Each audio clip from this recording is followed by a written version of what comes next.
The city of angels is black and gold. You are listening to the Heart of LAFC Podcast. And now, Joseph Zacher.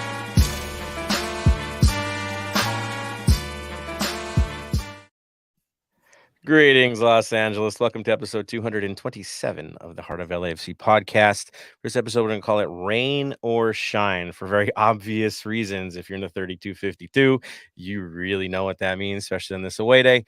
And of course, you saw the game. So there it is.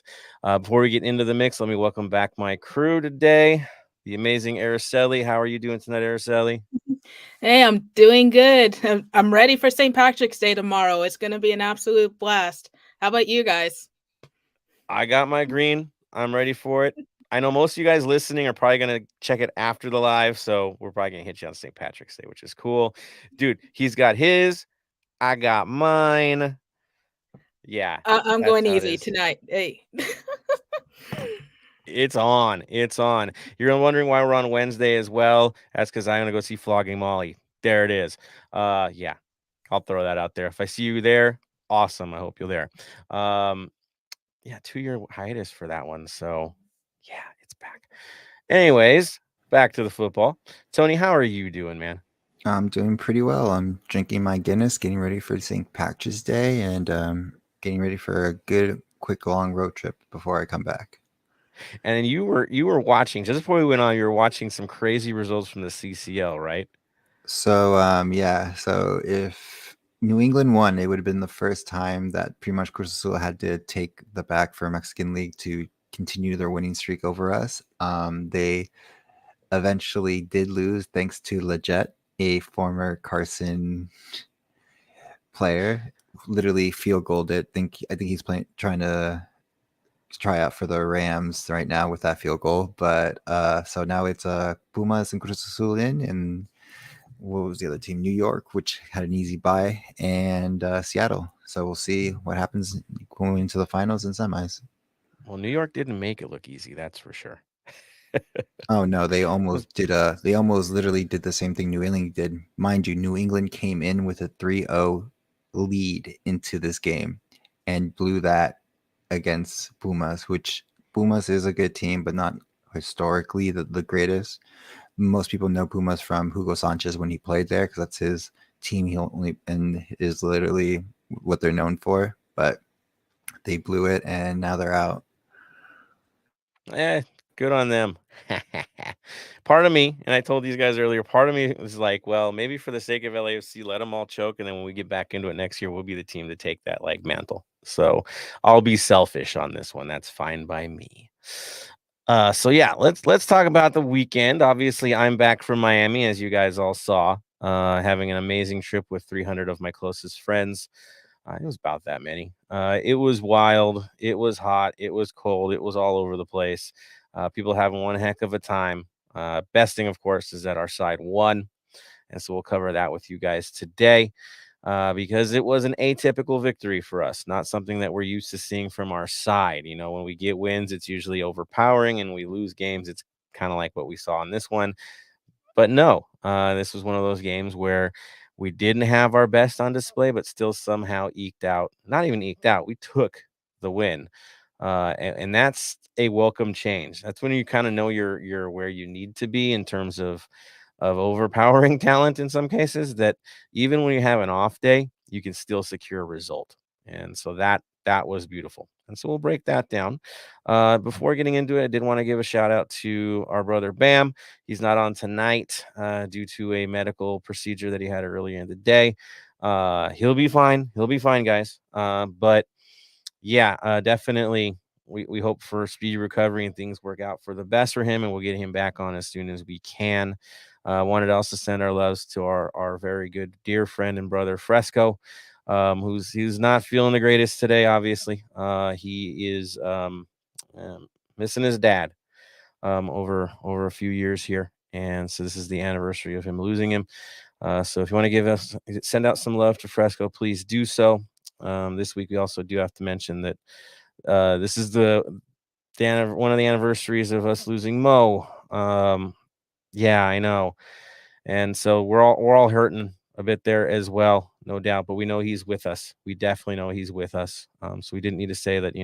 We're still thinking of you, brother, and we know that you're looking over us every game. So even in Miami, you guys saw Jimmy's post. If you follow Jimmy Lopez, about the butterfly flying over it, I was there. It was there. It's been multiple times that a black and gold butterfly has looked over us, and so I'll take that as a sign. I hope you guys do as well, to know that he is a guardian angel looking over us. So all love, Mo. We miss you, man.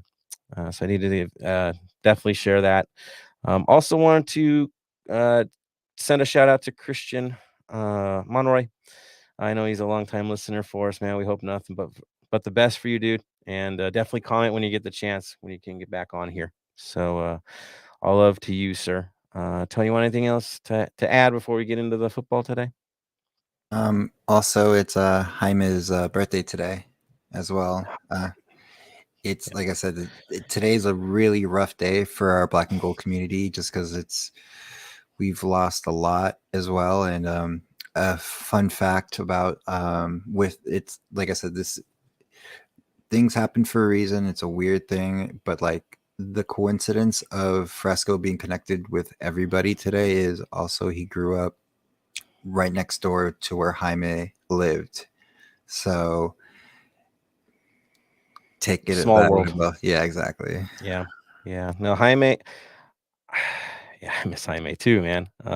Just remember him, letting my son play the drums. For hitting it around at a young age, having that trust in him to do so, and yeah, it's just an absolute honor. But to our guardian angels, definitely looking down on us today, and we know you're there, guys, no doubt, and we honor you every time those drums play, every time we get to the field, no doubt about that. So thank you, Tony, for the reminder for everybody as well. All right, on that note, let's get into it. This is what we do best, to talk about the football. So Miami kicks off. We get there. As you said, a huge army came. I think on my plane, and it was like a red eye.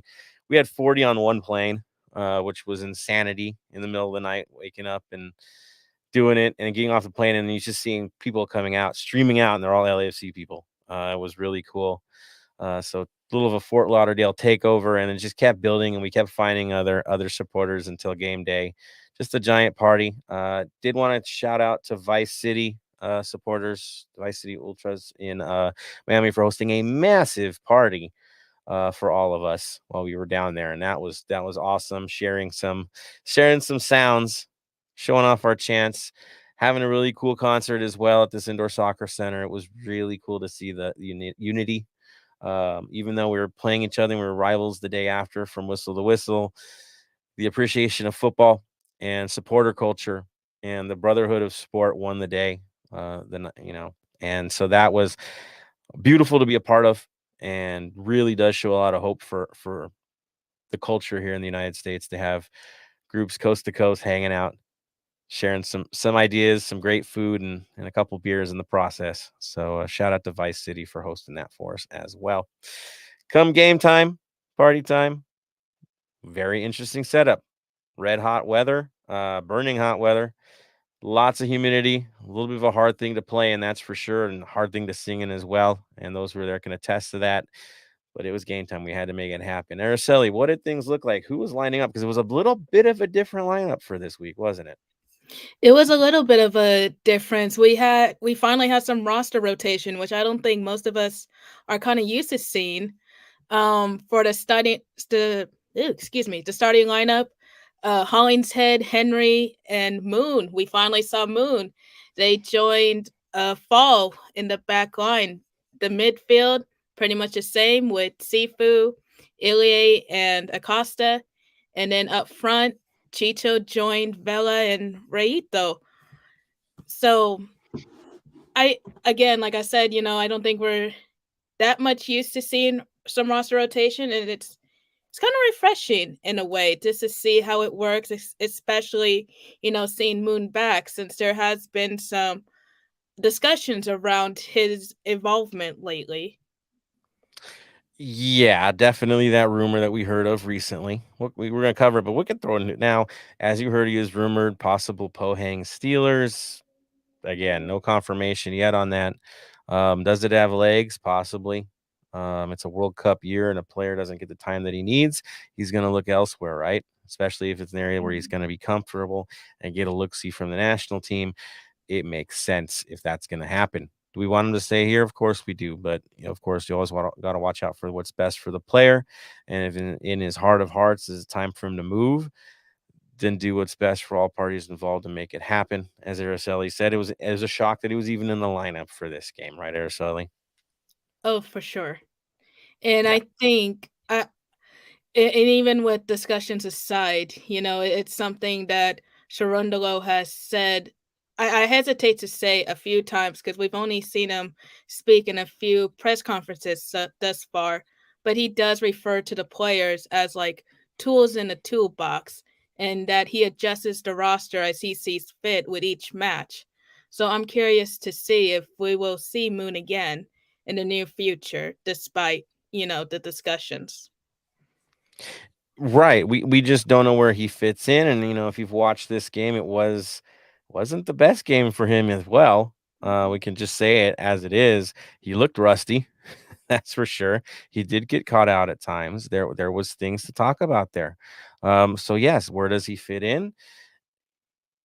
If Escobar's back, I don't even think there's a question where he goes. If Ilie is healthy and our midfield's healthy, it's tough sledding for him. That's for sure. So good to see him get this match. It was needed, especially against the opponent we were playing. It was okay. Again, roster rotation's good. So Henry was the other guy that was a surprise, right, Araceli?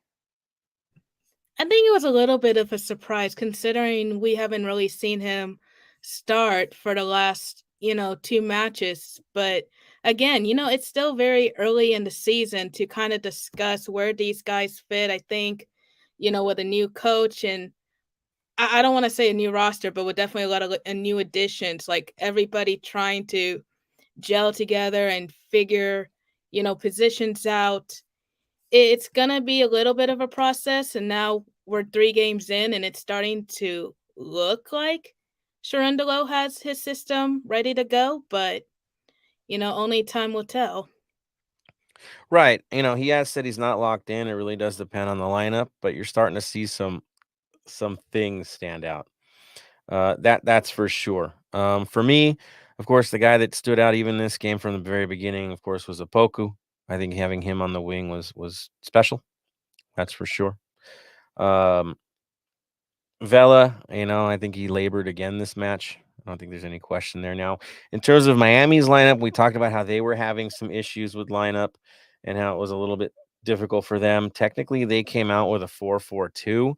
It didn't feel like a 4-4-2 once things kicked off, though. It still looked like they reverted back to having 3 back there for the most part.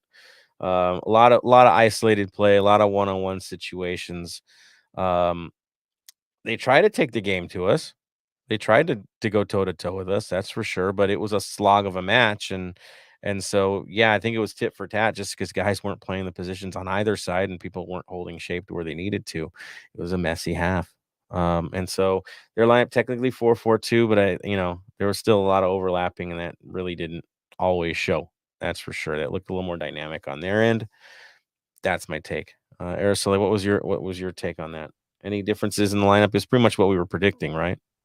Pretty much what we were predicting because I was doing some quick research on the lineups before, we went live, and it didn't seem to be too much of a difference in terms of the lineup, of course, but it's interesting to see that break Shea CB experiment is failing for them. Good for us, but for them, yeah, they need Yeah, to yeah. figure that out. He was a disaster the match before we got him, and in this match, as we'll talk about the highlights with Tony, he proved to be a disaster again. So let's throw it to Tony. Give us the highlights of that really fascinating first half. It was like, I feel if you were betting on since Bam's not here, if Bam was betting on yellow cards, he probably would have won money this first half, because 11th minute Kim Won got a yellow card, 15 minutes Sanchez got a yellow card, 29th minute Adams got a yellow card, and it was just back and forth. It was, like I said, the weather.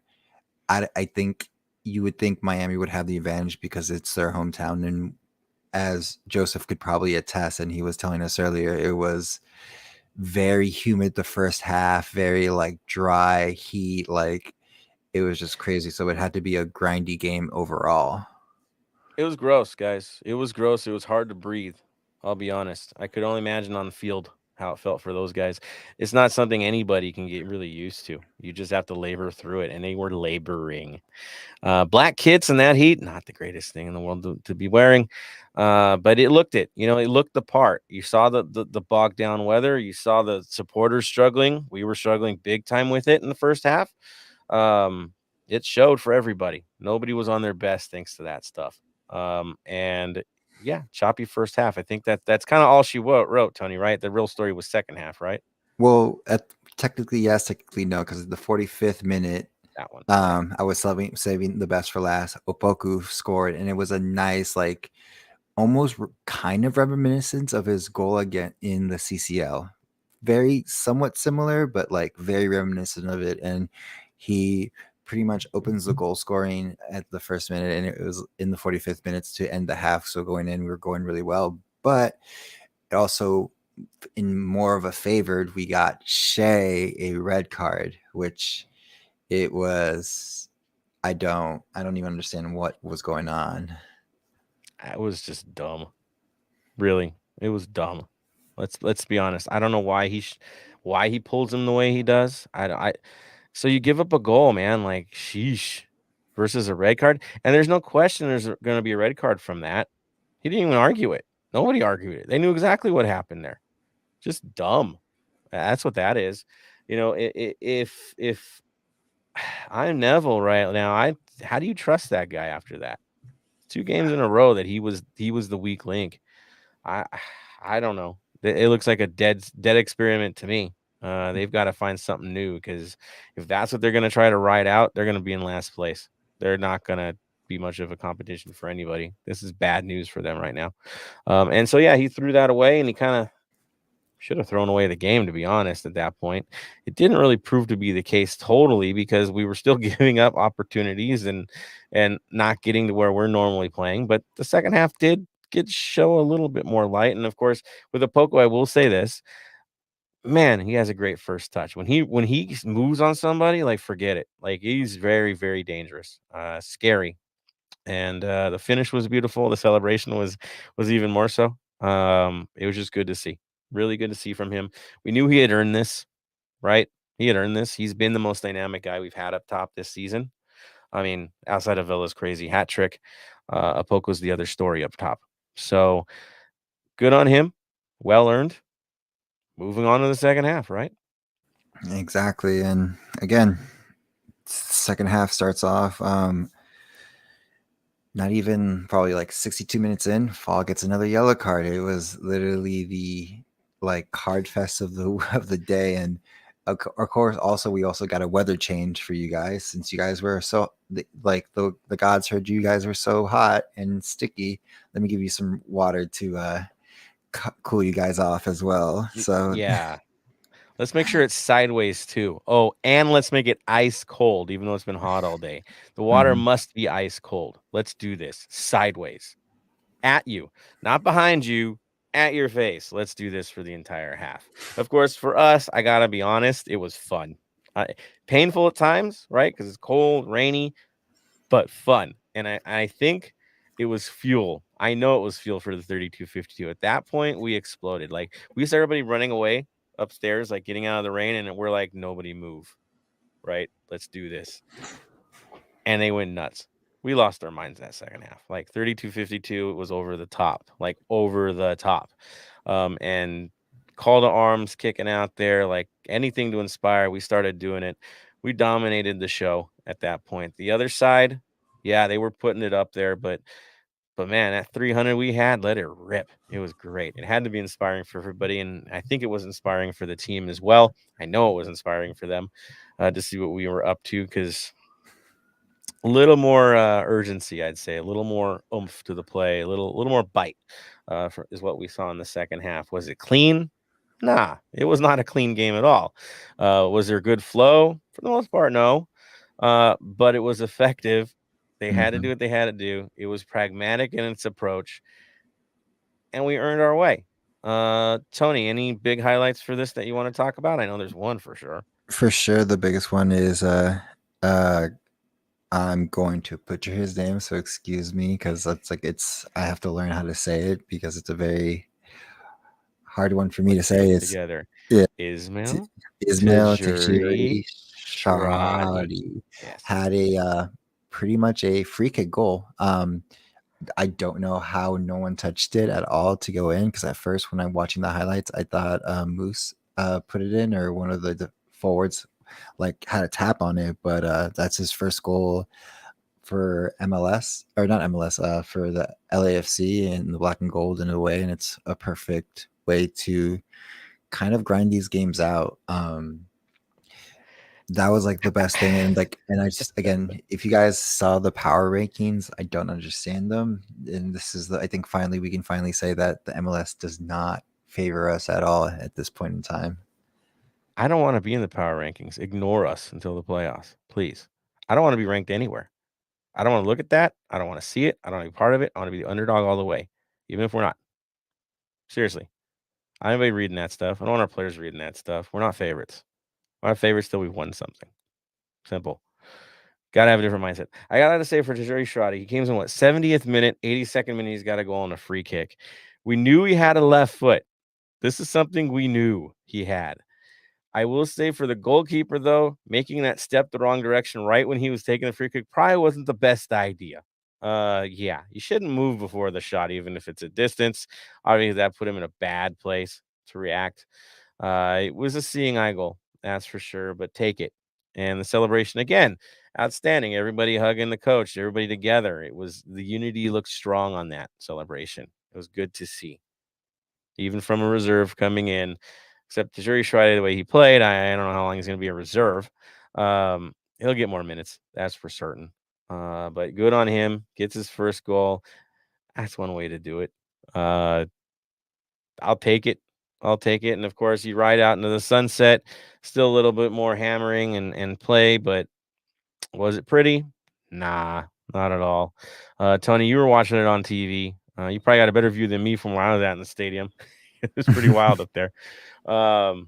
Your impressions, sir? It was just a overall like a good hard-nosed game to win.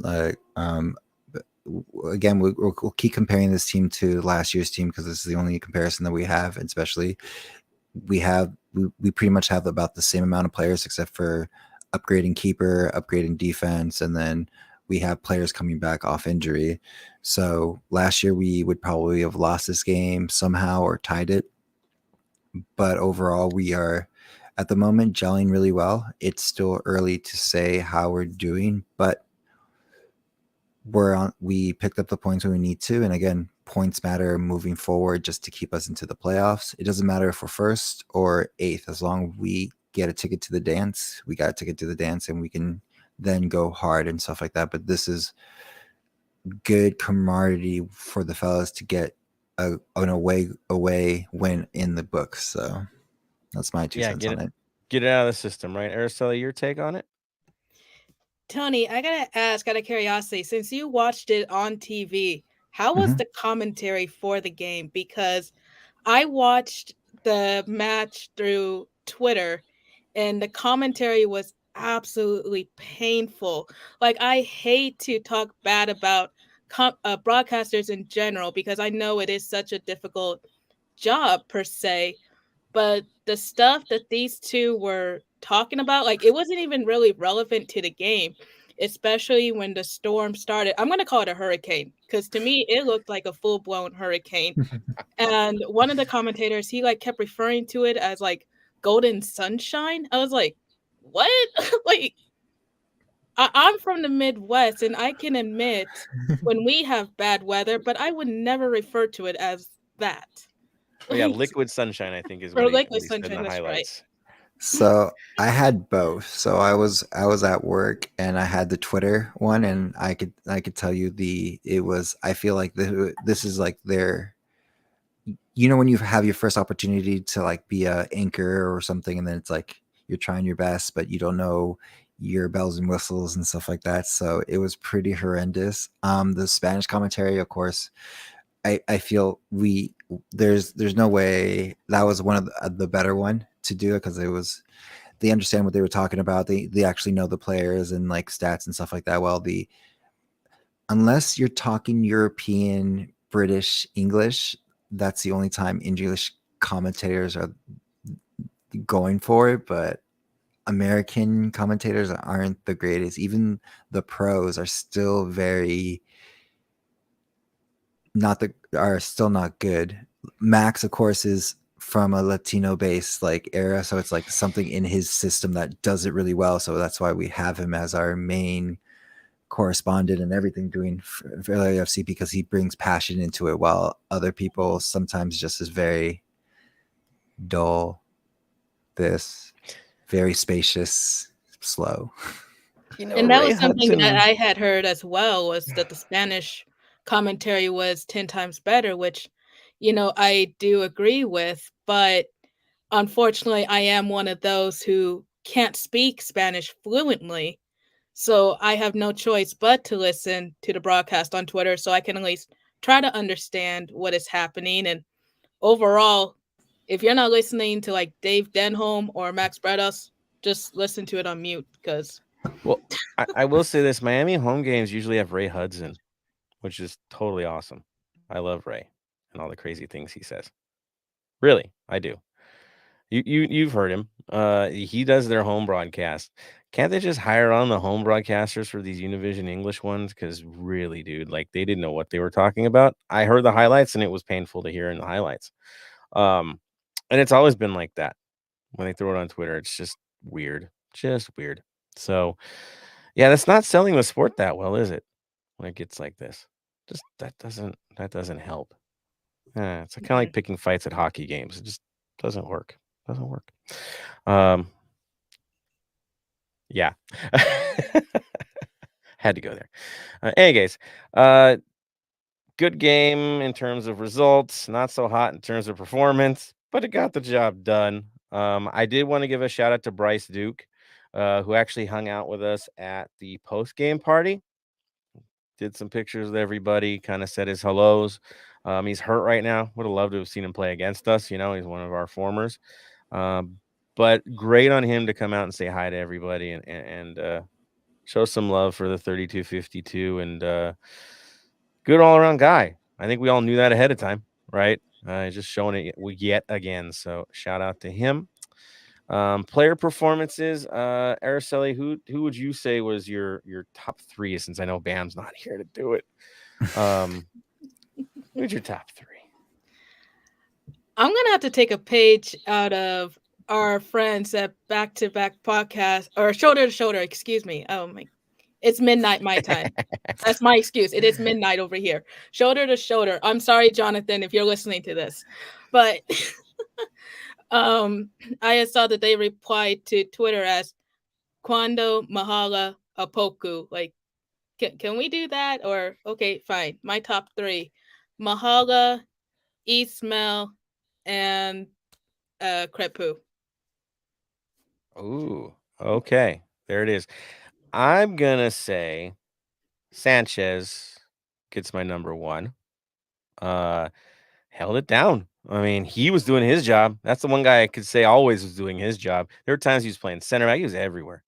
I'll give that second star to Opoku, simply because, dude, that was a nice one there. Good on him.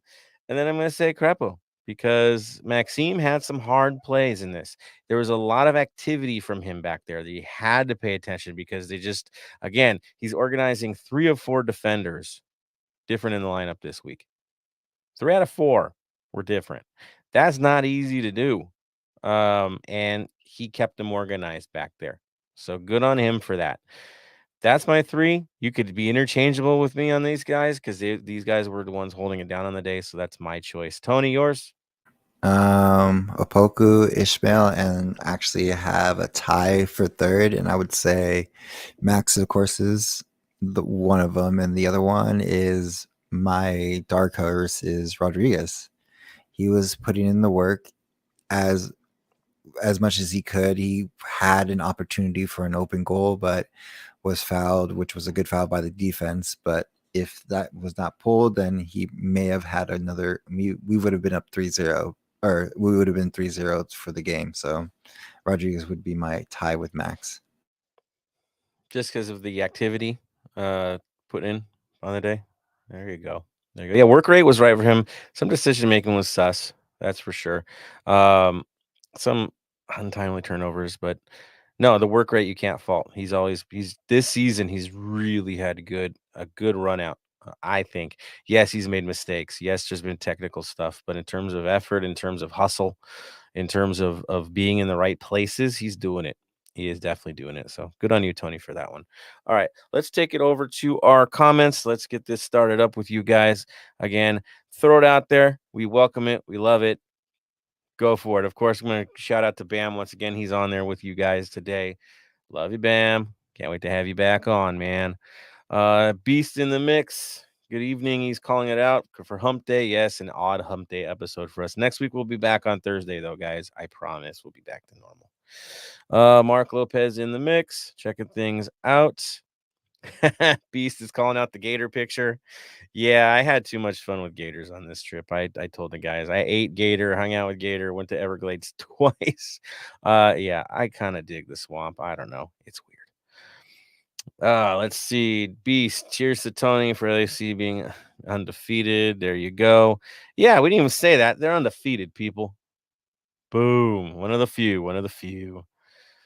CBS low-key happy so LAFC can be the first to win champions. I'm with you, man. That's mine as well.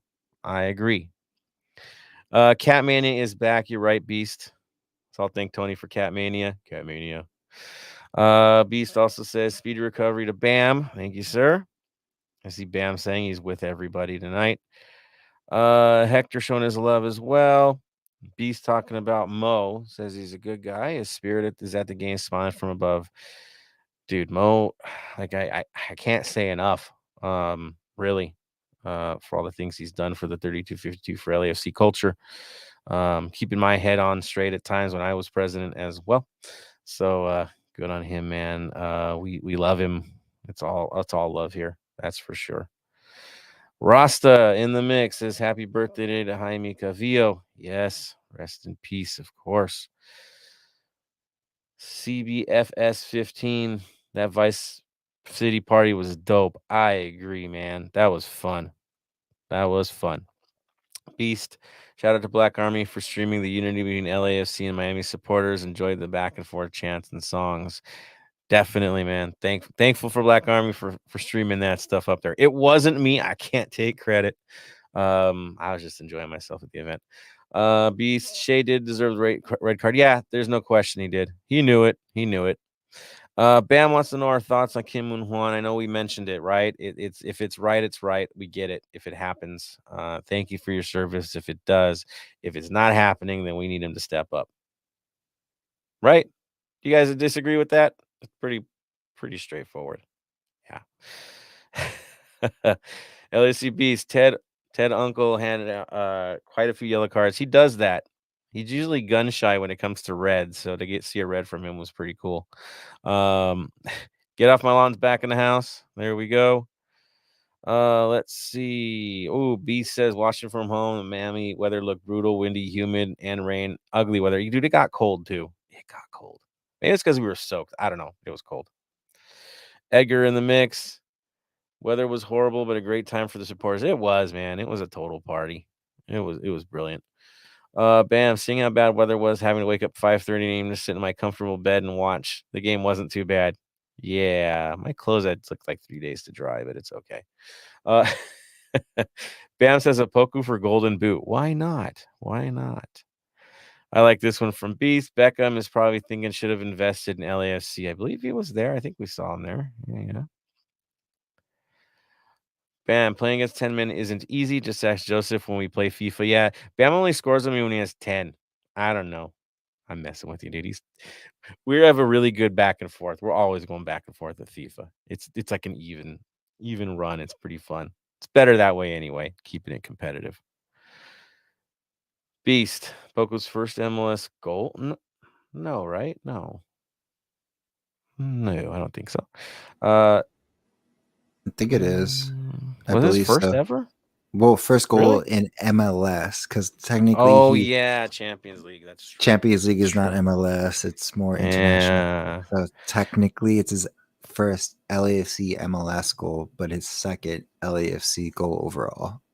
It's a trip because he does play so well. You just assume, right? Just assume.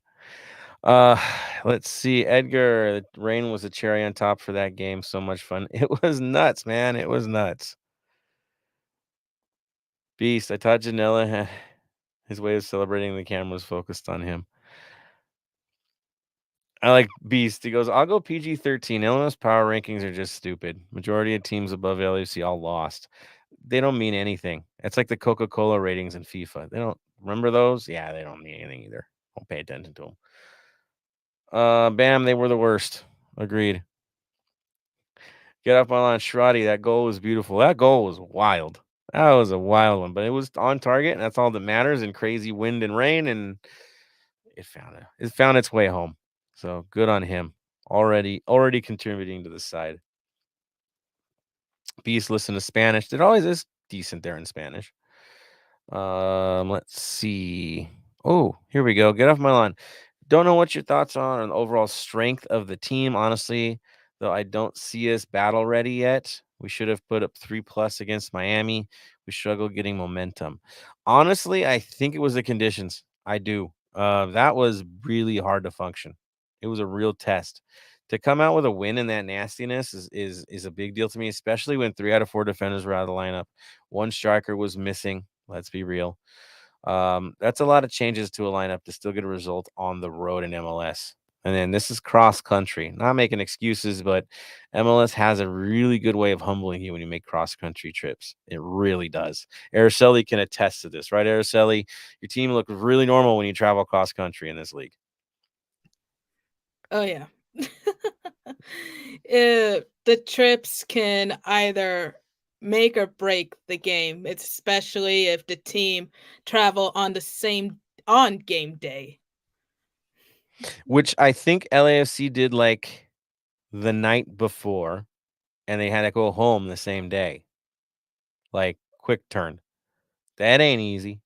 That is not easy to adjust. So you can't really get proper training sessions in and prepare locally. That's not going to be easy. That's for sure. Especially again, the conditions were not ideal. In terms of what we have on the team, we have depth this year. I think that's our big difference. We can't argue that. Are we looking like the best in the league right now? I don't think so yet. No, I don't. But our depth looks better than everybody else I've been watching in the league this year. Nobody has that. Nobody has the substitution options that we have this year. Everyone looks a little light when it comes to their subs. We don't, which is a beautiful thing. Hector, what did y'all think of Dolo's comments post-match? Aristotle, do you want to tackle that? You probably heard more of it than I did. Honestly, I wasn't able to catch the post-match press conference because I had to leave right afterwards for an event. So I have no comment, unfortunately. I was in Florida. This is the first episode where I'm like, I didn't really bother. I didn't. Tony, did you get any of his sound bites, man?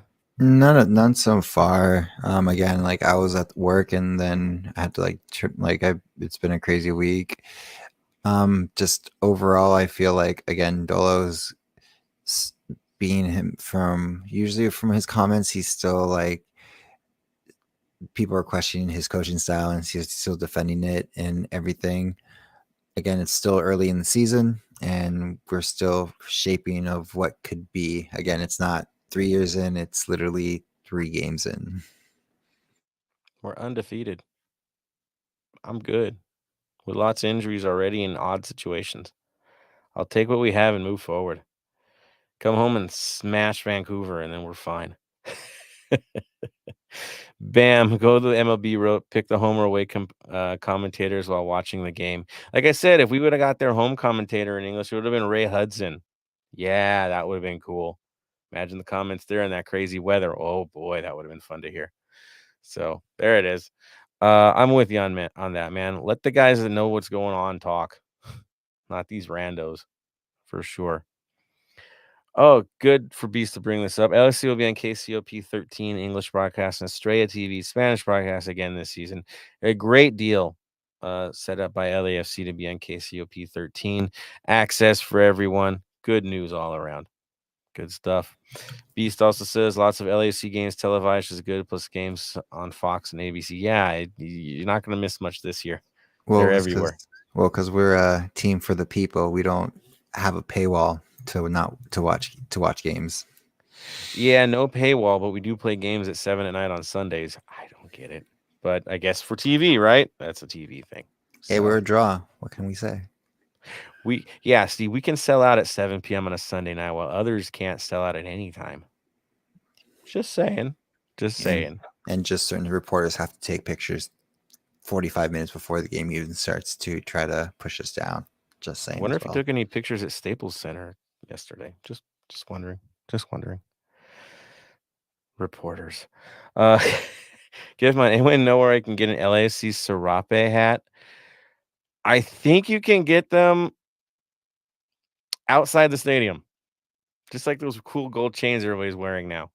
The gold chains are actually LAFC like official.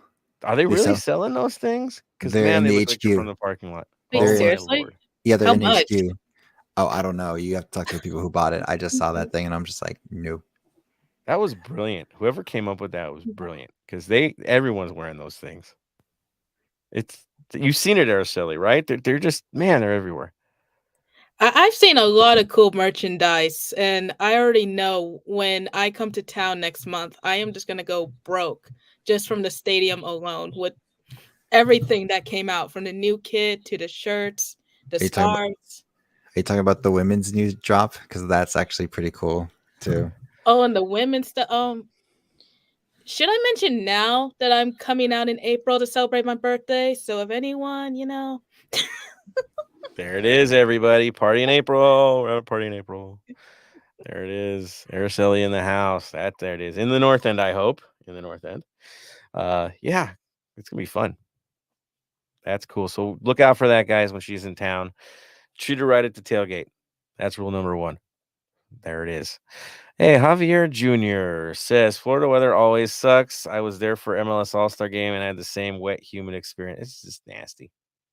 Every day was a different weather system. It was wild.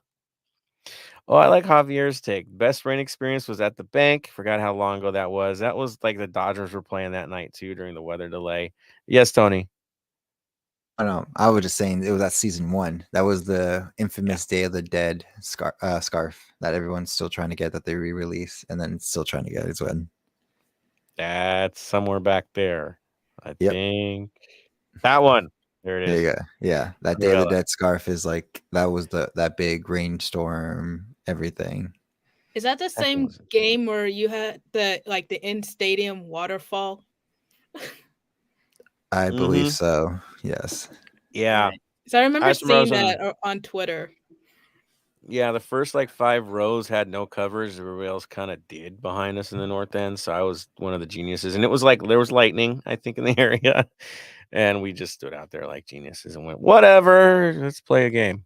Yeah, that was fun. That was wild.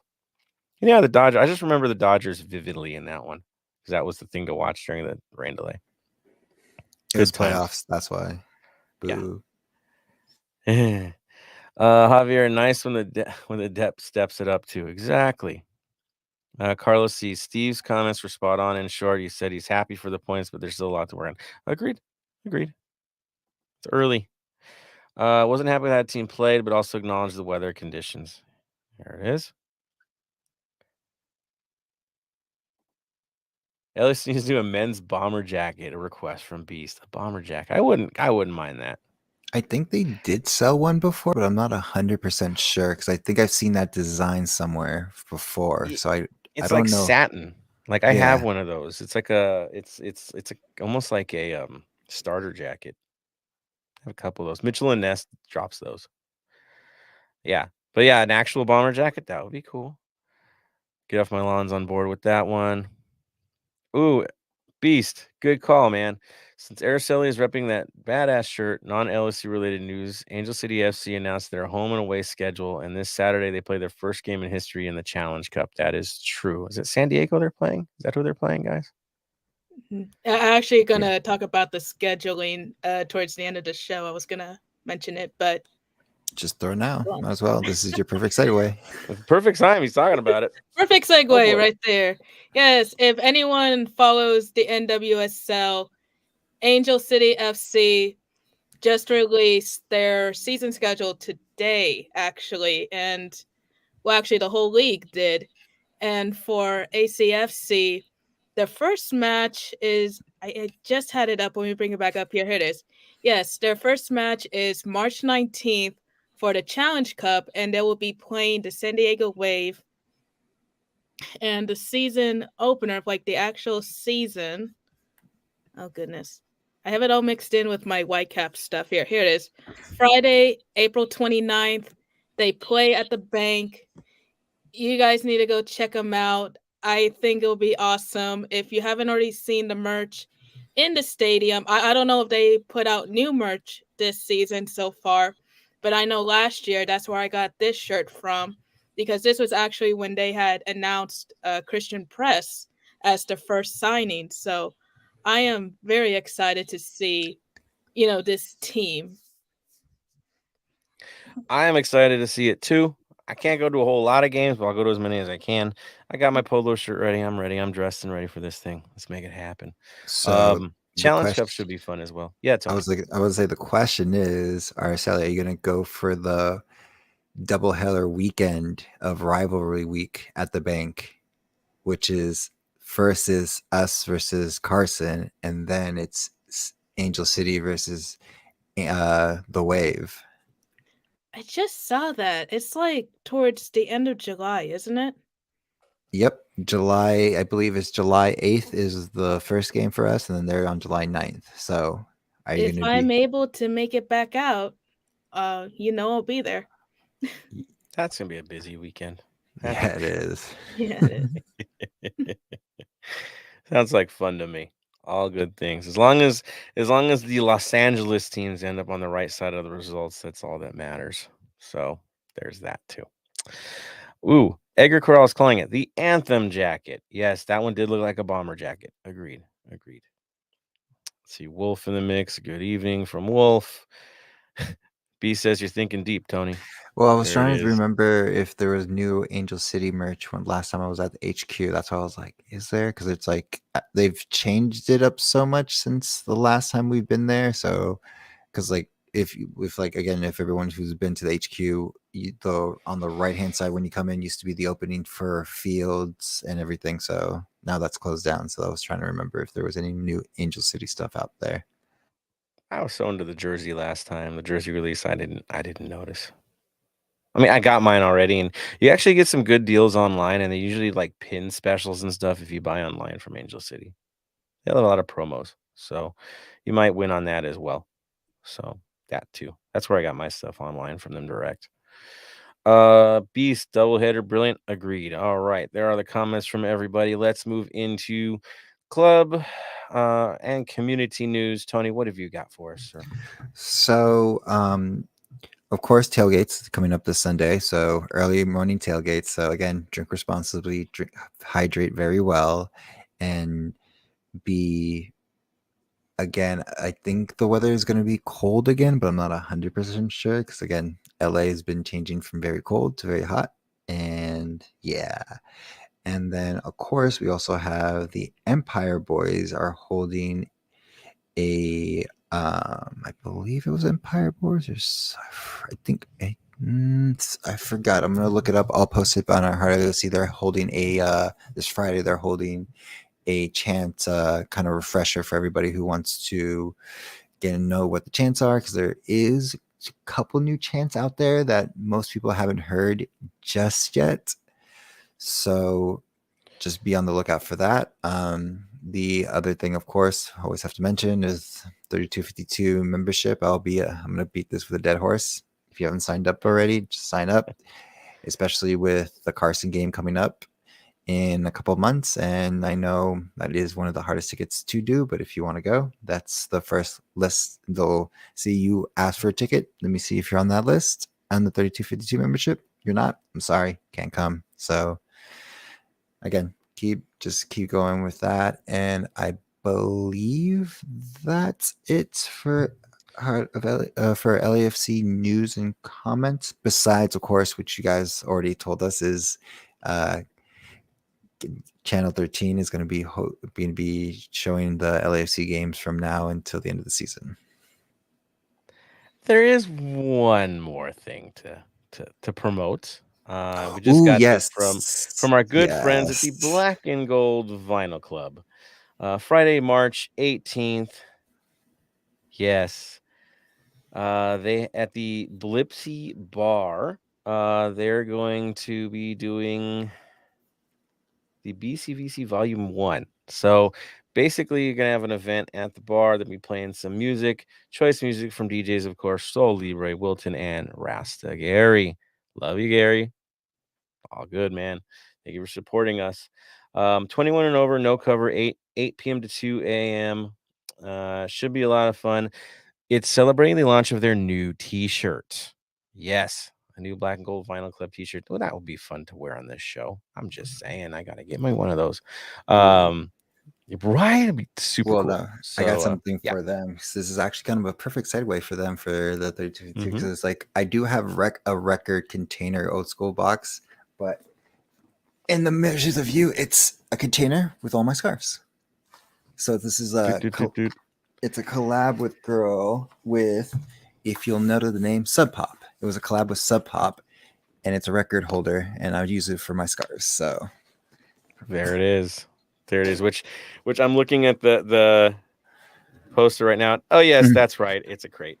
So go check it out at Blipsy Bar. That's 380 Northwestern Avenue in K-Town.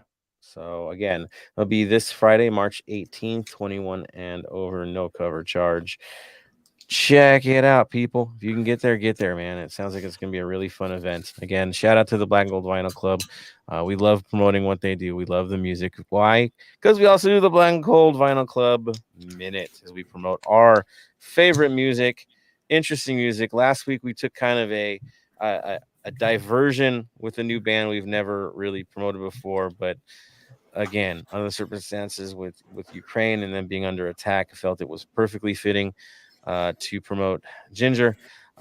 Truth is, they are actually in Kiev still now. They're stuck in it. So that's something you need to know for sure. So we're thinking of them, hoping that they can get out of this thing. That's for sure. And, again, praying for them and their families. That's for sure. Now this week, I'll take it on a little bit of a lighter note. As you see, I'm wearing the green because St. Patrick's Day is upon us.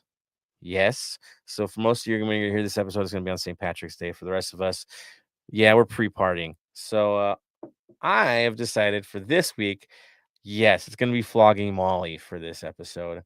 Why? Because I'm going to their concert. That's why. And they're one of my favorite bands of all time. That's one of those bands where I could just let it start, let the album play, no skipping, just let it go.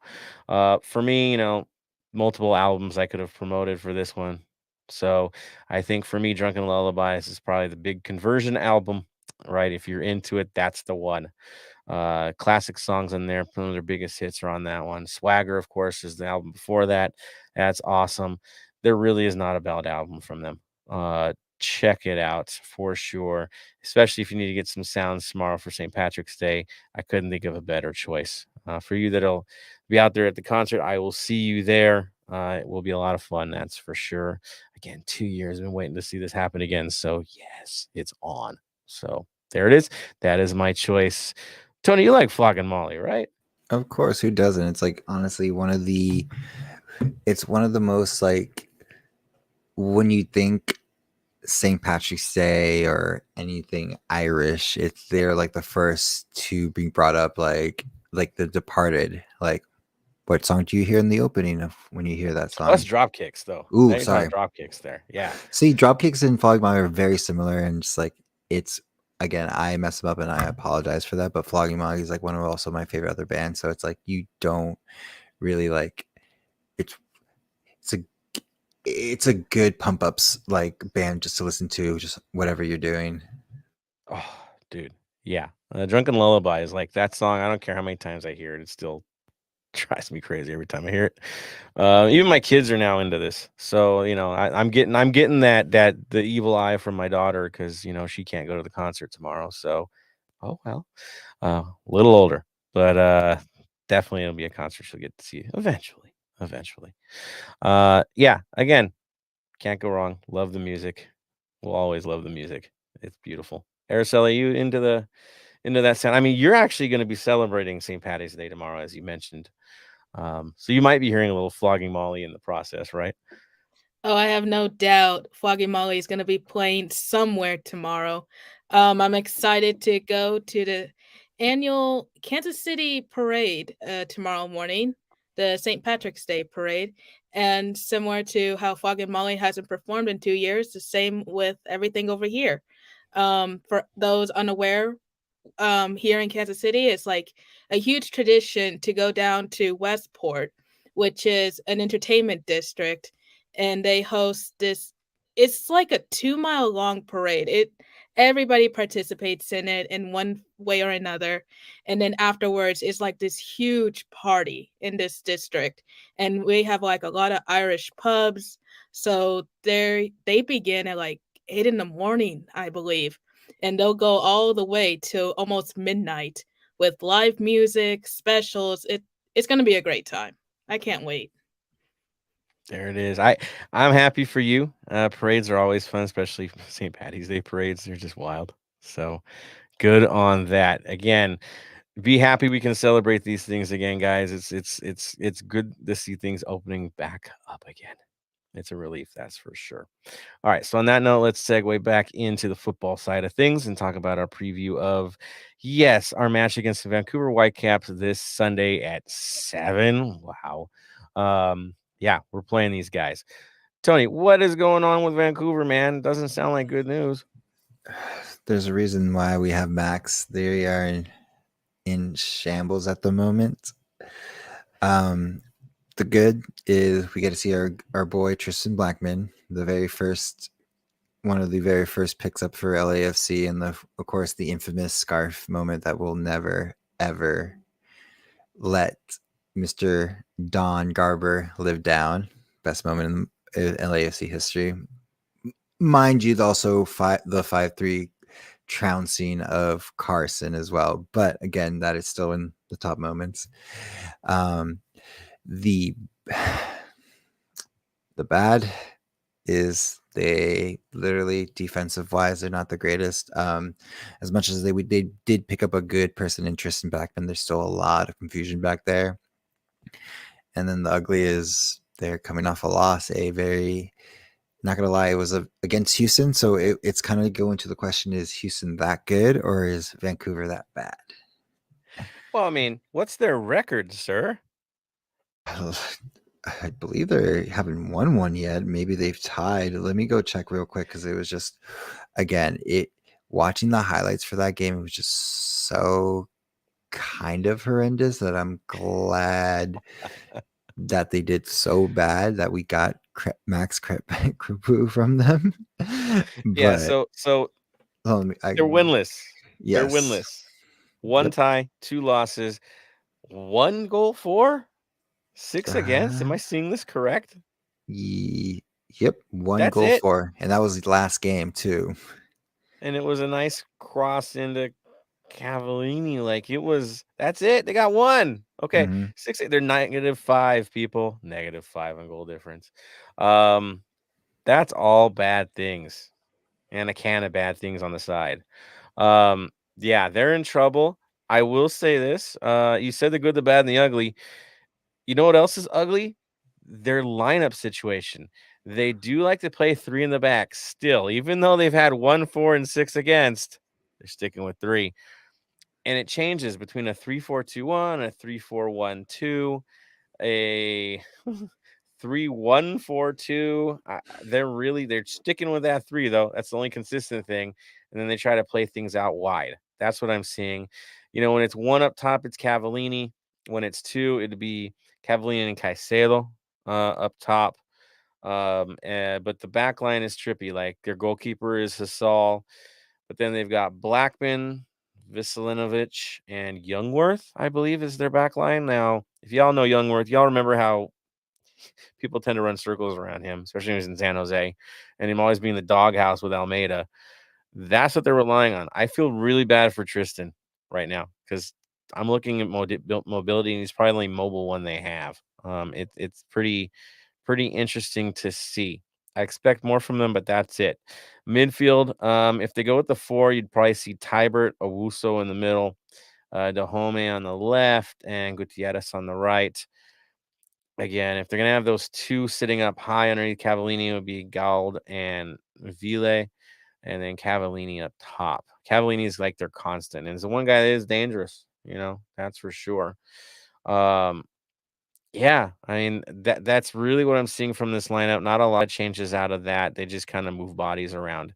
Now, when they do play with that 2 up top, Nerwisky might get in the lineup. He might replace Youngworth. Possible. Okay. Because I think he had a red card earlier too. But that would be the only change I could see with the lineup. But they haven't really found themselves yet. I think that's the best way to say it with that lineup is, yes, they have the system they want to play. Is it working out? No. Are they set in the lineup? They don't make a whole lot of changes, which is a little interesting. Yes, they move bodies around, but yeah, things aren't looking so hot. They definitely need to make some moves. Araceli, your impressions so far from what you've seen with Vancouver? I agree with both of you. They've been absolutely choppy lately, and just and I think Tony put it best. Just in shambles. It's I don't want to say it's expected from Vancouver because they've never really been a powerhouse, but it is sad to see, and you do feel bad for Blackman. But in terms of our upcoming match against them, I am very curious to see how they will react, in the sense that it'll be almost like a reunion, because we do have Crepeau, we do have Henry, even though Henry played with them in like 2018, I believe, for just 1 season. We have Dos Santos back. So it will be kind of a reunion in a way for them. But by the way they have been playing the last couple of games, hopefully we can use that to our advantage, especially being at home. But I don't know. We'll see on Sunday. Weirder things have happened. Yeah, on top of that, their fans were pretty angry with Crepeau leaving. We saw a lot of questioning there and the moves. And yeah, I think cheap is the word that comes across a lot with this side. Let's be real. Them in Dallas, in many cases, is like they always underspend with the talent that they have. Like you could tell they're 3 players away from really being something. Again, I'm looking at this team going, there are people there. There is some quality in the lineup, but it's incomplete. It's short by 3. Really is. If they have 3 additional players in this that are decent to go into this lineup, thinking center back, right? Or something like that, they could be competitive. They were competitive last year, but again, the moves they made weakened their side, and they haven't made the proper moves. So we come in, and if I'm going to call it a trap game, fine, I'll call it that. You're like, don't call it. Yeah, I will call it that. Look, they're a team that hasn't won. They're desperate. They're coming to our house. We just got a scrappy win, not a pretty win, a scrappy one. We're feeling pretty good about ourselves, and we're undefeated. Yes, that means don't take them easy. They're a wounded animal. You got to play them harder. So that's the way I see it right now. In terms of injuries to our side, Araceli, have you really heard any changes? I'm sure we're expecting some people back this week, right? I haven't heard much change as of yet. I know they are going to do another press conference this Friday. So early Friday, we'll know if there are any injuries or there's anything in terms of availability. Yeah, it's not coming up, injuries yet. The only thing listed so far that I've seen has been Segura, Duenas, and Gaines. That's the only things listing right now. So if that's the truth, we could see a very different lineup compared to the Miami match. A very different lineup. I'd expect a very different lineup. Tony, you're kind of in that realm as well. Are you expecting anything similar to what we did in the last match, or you think there's gonna be some big changes? Well, I feel like there might be a couple big changes. So I was kind of looking at the schedule before because we have 2 games until the rivalry game, either when we go to Dignity Sports, and this is again the same thing as you were saying. As I said last time, Miami was a trap game, and luckily we came out there unscathed and with 3 points. Today is also this coming up Sunday is also, I feel the same way, as it's a trap game because we'll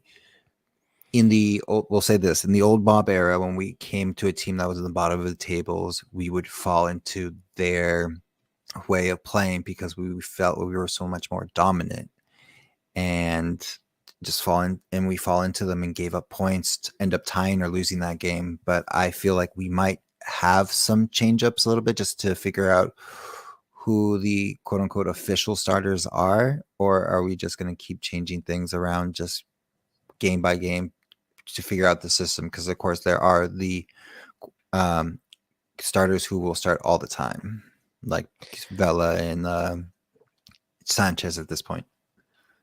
Right. Now, I will say this. Yes, you can look ahead and go, yeah, Orlando and then Carson, right? We see that on the schedule. You can't look past this one. Do you want to know why? Do you know what our record is against the Vancouver Whitecaps? As we talk about them being so bad and having so many problems and not quite doing it. Do you know what our record is against these guys overall? 3-3-3. Yep, we don't have a winning record against these guys. We're straight even with them. Straight even.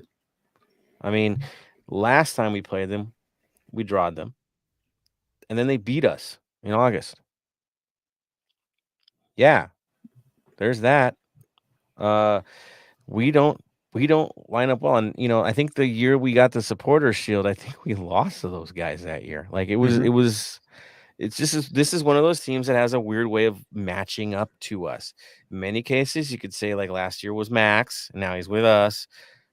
But still, historically, we tend to fall on our face against this side. We just do. Again, we don't have a winning record against a team that you would expect that we would. So, yeah, watch out. This one could get dangerous. So that way, looking at the lineup, guys, what are you expecting to see in your 11? So, Araceli, on the back line, what do you think is going to field for this one? I feel like we're going to see somewhat of the same lineup, especially in the back line. Do I see Moon starting in this? That's kind of a tough call, but I do see Hollingshead being a strong possibility. More of, let's see. Sorry, I have to bring this up. Mm-hmm. That would be interesting to see Henry start in the back. See if that would. I don't think it'll trip him up, but definitely fall to have him back there. And again, just kind of more of the same, especially with the mid, it's Sifu and Ilie and Acosta. And up front, he's kind of been interchanging Opoku and Chicho. So for the start, I kind of see Mahala starting this. He's earned it, hasn't he? Mm-hmm. For sure. Go with the hot hand. Chicho hasn't scored yet, right? Or doesn't done much of anything yet. I mean, he's running it out, but you got to go with the hot hand. Brian hasn't scored, right? We know this. You got to go with the guys that have. Vela has, Opoku has. Simple enough. Simple enough with me. I'm with you on that. I think Opoku's earned his start. I'm on with that. Backline, though, I do think is going to get interesting. I really, really, really want to see Hollingshead start again. I do. Why do you say that? Because the one way they burn us is on the wings. This is one team that plays well on the outside. They do. Their system builds for that. That's why they have 3 in the back. They're all about that wing play. They're all about that overlap. If you're going to play a guy like Kim Moon-Won and you're going to play Palacios out there, there's a give and take to that, right? They like to go on trips. and occasionally come back. And if you're playing a team that can counter you on those exact wings, you might want to get a little more conservative with your approach. You might want to nullify that with, say, an Escobar on the right and a Hollingshead on the left. Also, size-wise, with a guy like Cavallini out there, if you went, say, Murillo, Fall, Hollingshead, and Escobar, you now have size in all positions and enough speed on the flanks to cover. That would be my if they're healthy, that would be my take, right? The Murillo, Fall, yeah, Escobar, Hollingshead. That would be my take.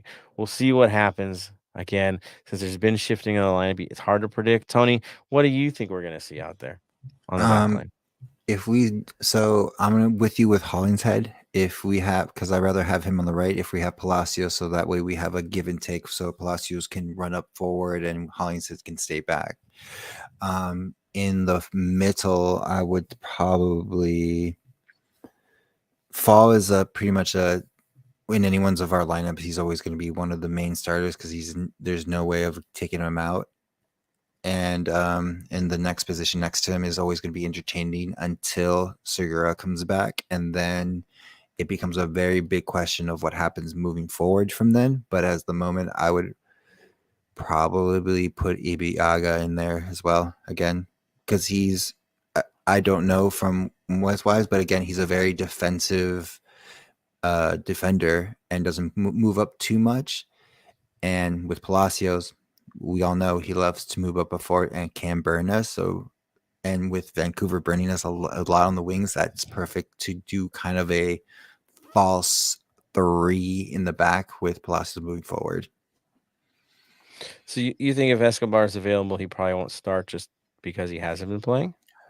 Maybe, because again, it's this, we're in like this weird, like, is it for the first 3 games, it's been this whole, is he not playing because of suspension? Now it's injury, and now is it going to be, does Dolo feel he's not game fit yet or something? So until we have a sure answer about Escobar, I don't put him in the starting lineup at the moment. But if there's no question, there's no question of his health, suspension, or anything, he's an automatic starter.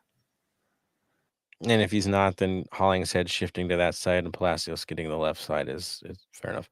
I could see that. That's for sure. I do think it's Murillo's, like, he's going back. I don't question it. I think he's back. So I do. Again, has he played himself out of a lineup? No, I don't think so. Midfield, no debate, right? We all know who's going in there. It sounds funny, but it seems like it's a certainty now. Right? Everybody across the board seems cool with that. Sanchez, Sifu, and Ilie. You know Ilie is going to do it. It's kind of that's like a no-brainer at this point, which is funny because usually our midfield has always been a question mark last year. And of course, it's the front line now. Tajuri Shradi, I think, of course, will be a super sub. I think we see that. Same with Blessing. I think those guys are super subs at this point. But Blessing needs his minutes too, people. It just seems to make sense at this point, where we're at. And yeah, again, do you sit Chicho down or what? What do you do for the sake of Opoku? No, I think. Ursula, you got it. Yeah. Go for it. No, I know I kind of like jumped ahead a little bit in the beginning by talking about it all in general, because I'm looking at the roster from this last match and the previous one to see if I can see a type of pattern, with this so far, even though we're only 3 games in. But in terms of the front 3, I would sit Chicho and then probably bring him in the second half, depending on how the play is going, because I think Mahala has definitely earned his start. And hoping Vela does not get injured anymore and can play a full game. I'm not saying bank on him completely, but I do see him starting with Raito. You never know. And Raito, I mean, I know he hasn't got any goals, right? And it's been rough on him, but the work rate's been right, especially at home. He's had some good games at home. So I'm with you guys. He plays. He plays. So it should be interesting. Should be really interesting to see how this plays. Of course, we don't mention Max because Max is a constant, guys. I don't think there's any debate in goal. We will have to let our other goalkeepers get some minutes, at least one of them. Just not this one. Not yet. Not Thank- yet. That's what Open Cup's for. Thank God. Just like I feel for finally we don't have to talk about that position ever again of changing it. Dude, don't. Or change now, don't curse it. Just Mm. Messing with me here, man. Messing with me. Oh, in case you guys were wondering about who's on the goal scoring sheet right now so far this year, Carlos Vela, of course, has 3. Tajiri Shradi's got 1. Apoku's got 1. Fall has 1. So just to throw that out to you guys. Yeah, that's where we're at. So obviously things are up for grabs up top until people get more consistent. So there we are. All right. So looking at it, do you think, of course, the 4-3-3 is it, guys? Is there any debate? Thumbs up from one, thumbs up from another. Unanimous. 4-3-3. There you go. All right. Let's throw it out to listener reactions, see where their heads are at for this match. Let me see here. Moving on. All right. Ooh, get off my line. I'm just going to throw that in there. He says, sit B-Rod. Ooh. Huh. Interesting. I don't think we will. I just think it's because of the effort he's been putting in. He's not going anywhere. Oh, bam. Vancouver at home needs to be a goal-scoring masterclass. I would hope so. This would be the time. Bam, of course, asking questions. Does Chicho start? If he does, who sits? Right. There it is. Oh, get off my lawn. Off topic with what happened in Querétaro a couple of weeks ago. Is anyone aware of leadership in SG or with the 3250 taking action proactively? If so, what? In Miami, we did. Right? Hanging out with Vice. It's there. We've always been proactive on these. Araceli can attest to that. When we went out to Kansas City hanging out with the Cauldron, 3252 travels well. There's only one place where it's a little sketch, and we all know where that is. I wouldn't put that on us. It's just the way it's built. Take the bus in, take the bus out. It's just designed for safety purposes. Has it been effective? For the most part, but it could be better. That's for sure. But on our end, I think every other place we've ever traveled, and we travel well, it's a partnership with whoever groups we're visiting. And it's always been that way with us. That's the culture that we build. It's a culture we consistently have. Again, it's only one stadium where it's been funky. Yes, San Jose can be at times, but yeah, I wouldn't even really go that far into that one either. It's just one place that's not the greatest. And that one, again, if there is an incident, it's because security didn't quite get on the ball with it and listen to us and our requests. Because honestly, we all want everybody to come home safe. At the end of the day, that's the goal. And for them, when they visit our house, again, no incidents is the preferred situation for all of us. Go home, be with your families, enjoy the football, do what you can for 90 minutes, and leave. Simple. So, on our part, yeah, of course, it's been talked about. It's been worked on. And again, we're taking the proactive approach with openly working with other supporter groups. So, yeah, for sure. Bam. The only way Fall loses his spot at the moment is he gets a red card. Agreed. I do worry about that at times with some of those challenges, but the nature of the beast. Edgar Corral, start Vela, Chicho, and Brian. We need them to mesh. We'll need them to mesh in time for Carson, right? Roberto Espinoza, B-Rod's been putting in work. He has. I think we all agree. Unanimous. Roberto Espinoza, Maxine does wonders for my late game PTSD. Yes, we were all used to things getting seeded late with this side, and it's just not happening because, oh, yeah, we have a goalkeeper. Cool stuff. It works. Carlos C. I would like to see Vela in Sifu's place with Raito, Chicho, and Opoko up top. Sifu has been underwhelming. You know what? I agree with you. I totally agree with you on that. decision making's been off, especially on the offensive side of things. Passes have been behind players at times. It's just the timing's not quite there with him yet. There are games he looks good. Again, it's consistency. There are moments, right? But Vela in that role, when he's already like laboring, it'd be a hard ask, I think, of Vela at this moment. We'll see. We'll see. But yeah, Sifu should definitely be a guy questioned at this point. I agree. He hasn't been to his total level yet. He'll keep improving, though. I'm confident. Roberto calling out Tony, always trying to jinx it, bro. Stop. He just needs to have like a bunch of wood around him that he can knock every time he speaks. I'm calling it right now. Hey, I knock on the desk, it's wood, and since I'm the bad guy, I'll just say though. Hold on a second. Hey yo. Hey, And if you get that reference, shout out Hey, Scott yo. Nash, Razor Ramon, rest in peace, brother. There it is. Yeah.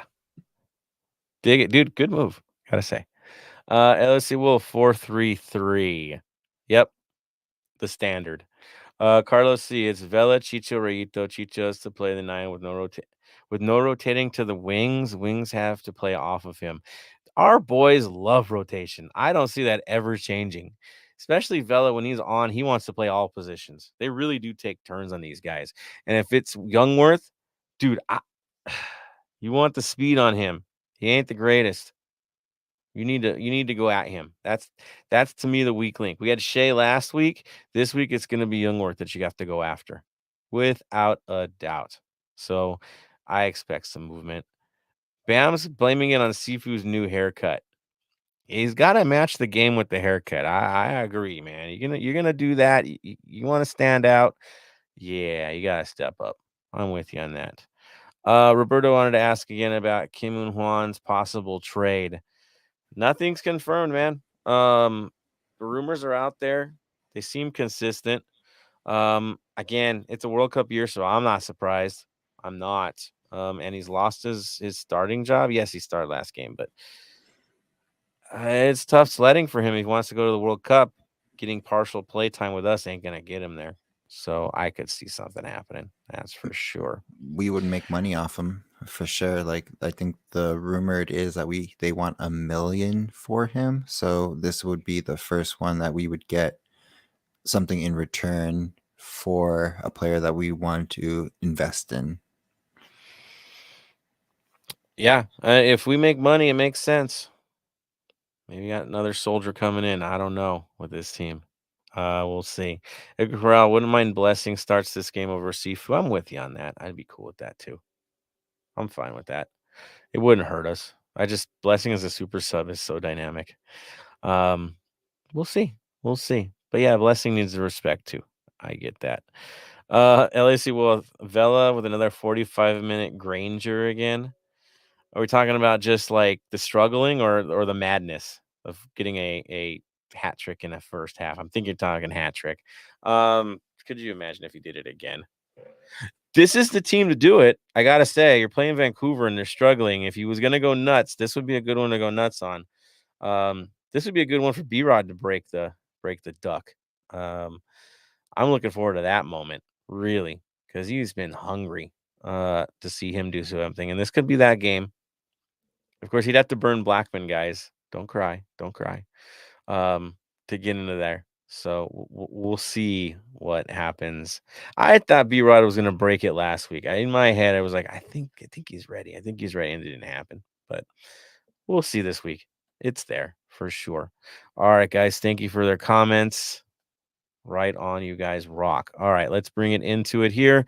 Of course, it is the custom of this show to always give our final comments before we close things out. Again, thank you everyone for your comments, confessions, madness, announcements of events, all that stuff. The more we hear from you guys, the better. So keep it up. So let's see here. Who are we going to start with today? I think Tony will get the first call. Go for it, brother. All right. Thank you again for having me as always. Ari Sally, thank you for slotting in. I love hearing you talk a little bit more sports with us and stuff like that. We need more women like you out there supporting and showing more effects towards our game and LAFC content in general.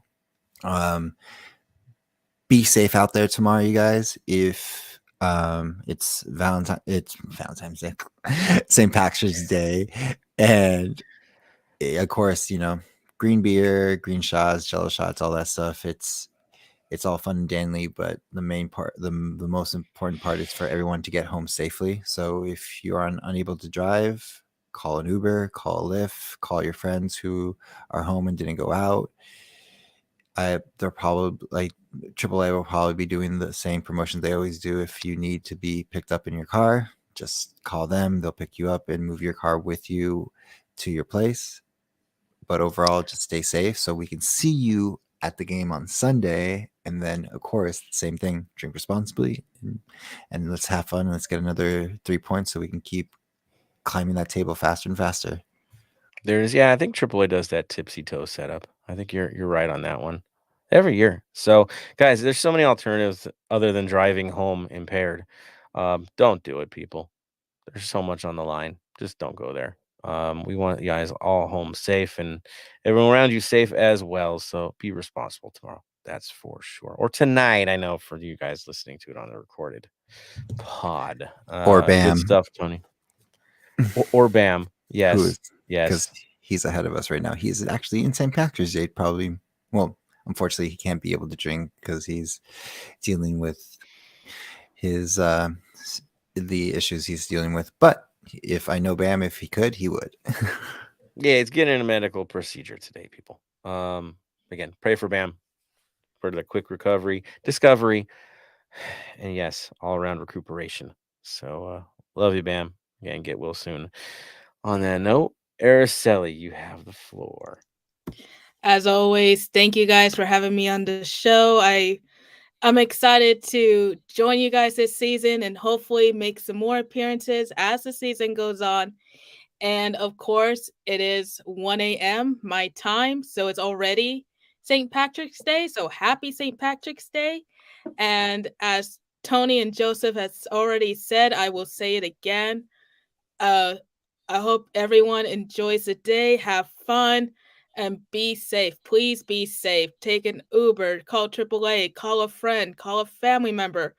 Do whatever you can to get home safely because it is just not worth to drink and drive. It is just not worth it. And if you're wanting more soccer content, I highly recommend checking out the NWSL, whether if you want to support Angel City or even the San Diego Wave. 2 new teams this season, highly recommend it. Go to the bank, support the women however you can. And since Joseph and Tony were showing off their scarves, I even had to put on my scarf that I got from the women of Angel City, who I had the absolute honor of meeting in November here in Kansas City. So I can't wait to see you guys and everybody when I come out in April. Love it. Thank you, Araceli. You are amazing. Always killing it at the last possible second as well. Coming in clutch for us today.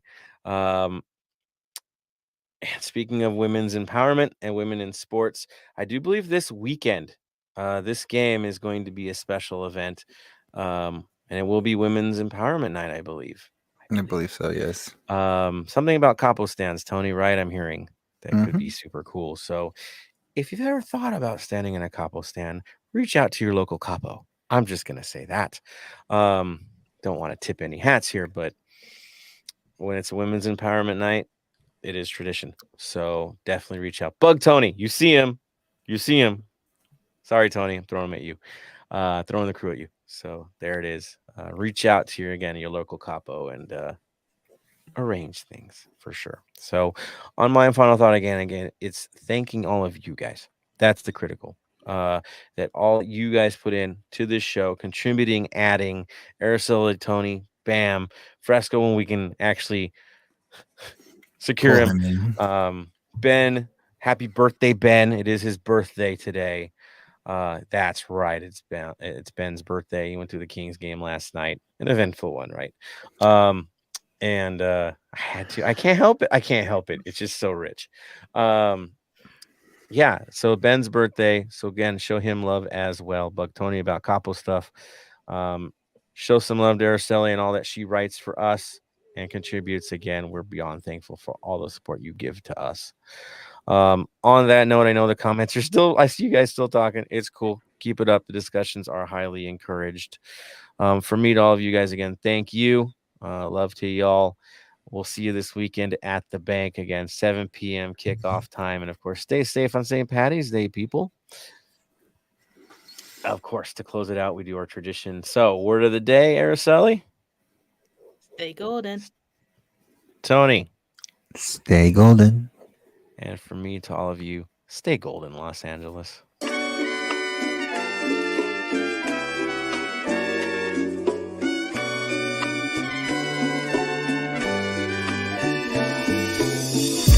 Thank you for listening to the Heart of LAFC.